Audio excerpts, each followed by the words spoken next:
The Industrial Revolution in Britain.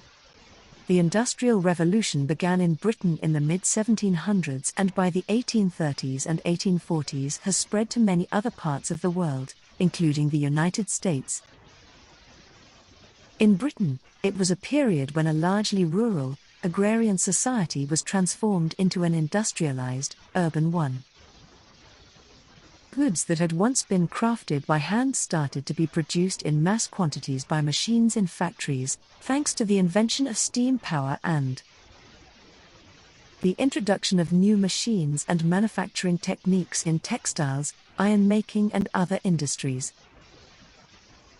The foundations of the Industrial Revolution date back to the early 1700s, when the English inventor Thomas Newcomen designed the first modern steam engine. Called the atmospheric steam engine, Newcomen's invention was originally used to power machines that pumped water out of mines. In the 1760s, the Scottish engineer James Watt started to adapt one of Newcomen's models, and succeeded in making it far more efficient.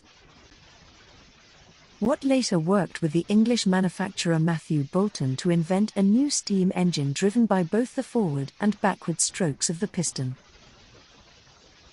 While the gear mechanism it was connected to produced rotary motion.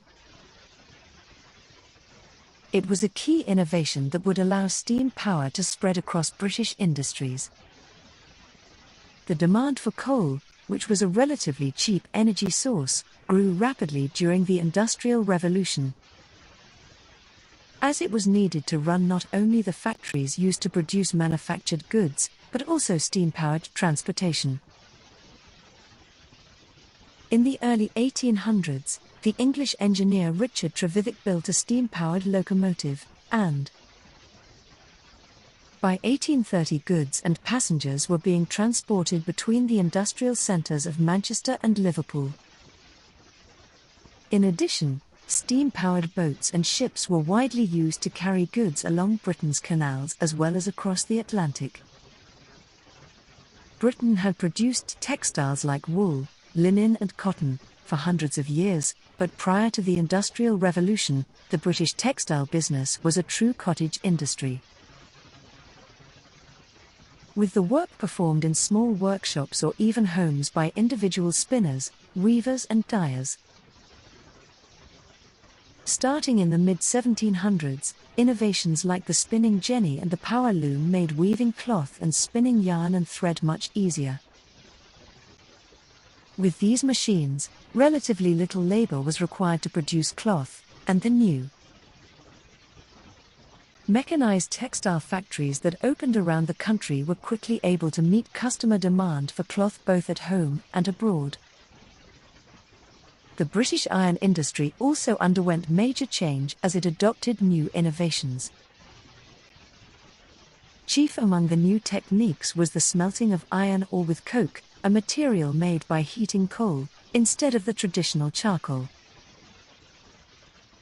This method was cheaper and produced metals that were of a higher quality, enabling Britain's iron and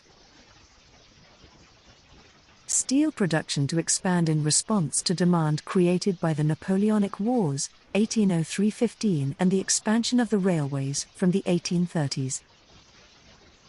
The latter part of the Industrial Revolution also saw key advances in communication methods, as people increasingly saw the need to communicate efficiently over long distances.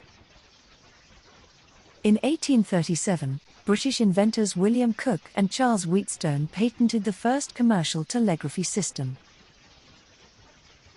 In the 1830s and 1840s, Samuel Morse and other inventors worked on their own versions in the United States. Cooke and Wheatstone's system was soon used for railway signalling in the UK.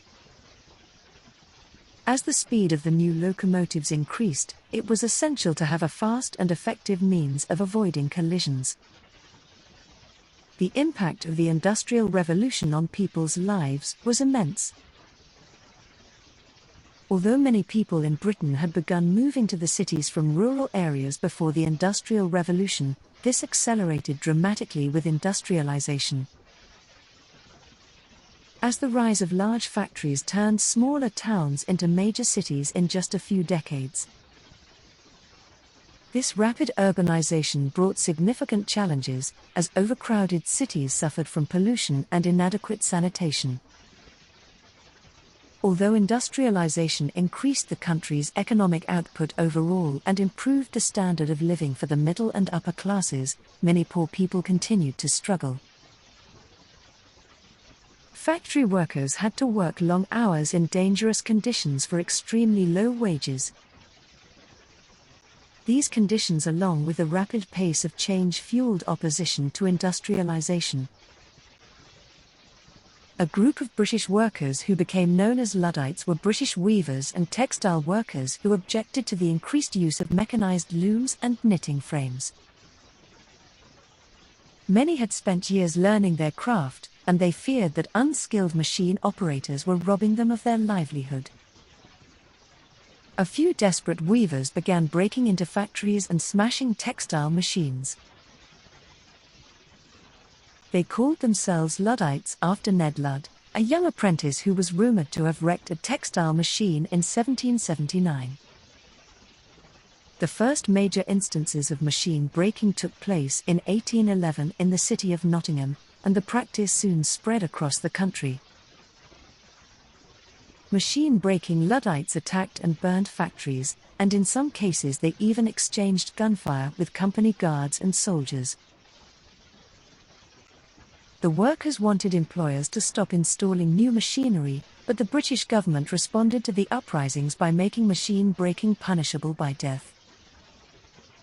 The unrest finally reached its peak in April 1812, when a few Luddites were shot during an attack on a mill near Huddersfield.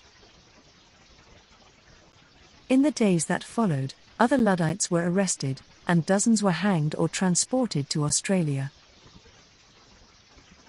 By 1813, the Luddite resistance had all but vanished.